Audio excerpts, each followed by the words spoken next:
मोकाट जनावरांवर 2 महिन्याच्या आत आळा घालावा, अन्यथा राष्ट्रवादी युवती आघाडीच्या वतीनं आंदोलन.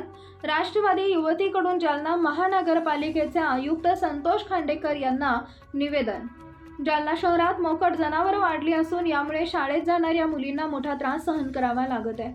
जालना शहरात मोकाट जनावरांमुळे अपघात झाल्यास ही जबाबदारी मोकाट जनावर मालकांवर द्यावी, अन्यथा जालना महानगरपालिकेचे आयुक्त संतोष खांडेकर यांनी 2 महिन्यात कारवाई करतो.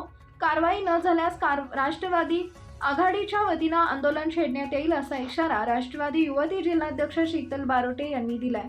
या निवेदनावर राष्ट्रवादी युवती जिल्हाध्यक्ष शीतल बारोटे, राष्ट्रवादी शहर अध्यक्ष गीतांजली ढवळे, राष्ट्रवादी महिला आघाडीच्या उपजिल्हा अध्यक्ष कांचन शिरभे यांच्या निवेदनावर स्वाक्षरी आहेत.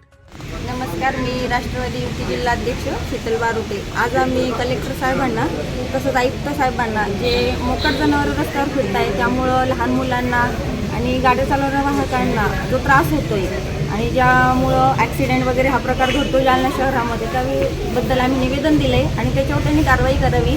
ज्या जनावरांचे जे मालक आहेत त्यांनी त्यांच्यावर काही जर घटना घडल्या, दुर्घटना जर घडत असेल तर त्याची पूर्ण जबाबदारी त्या मालकांवर द्यावी असं आम्ही निवेदन दिलेलं आहे. आणि महानगरपालिकेने आवर्जून आयुक्त साहेबांनी आम्हाला असं आश्वासन दिलं आहे की 2 महिन्याच्या आत हे सगळं कारवाई ते करतील आणि आम्हाला अपेक्षा आहे त्यांनी करून द्यावं, नाहीतर मग डबल आम्ही राष्ट्रवादी युवती महिला मार्फत आंदोलनाचा मार्ग स्वीकारू.